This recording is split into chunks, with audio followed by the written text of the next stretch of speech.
Hello guys, ఇలా చెప్పి చాలా మంచి అయిపోతుంది కదా. So I'm back with my voice over now. So pesarattu అంటే ఎవరికి ఇష్టం ఉండదు చెప్పండి. అసలు ఎంత మంచి హెల్దీ బ్రేక్ఫాస్ట్ కదా.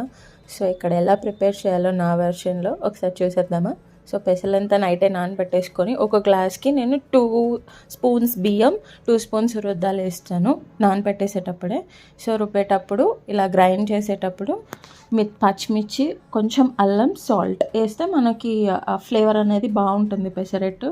మరీ దోసపిండిలాగా పల్చగా రుబ్బుకోకుండా సో కొంచెం బరకగా కొద్దిగా గట్టిగా వేసుకుంటే దోసపిండి బ్యాటర్ అనేది పెసరట్టుకి చాలా బాగుంటుంది. ఒకసారి ట్రై చేసి చూడండి. సో ఇక్కడ నేను అలానే వేసుకున్నాను. వెంటనే దోశ కూడా వేసేస్తున్నాను.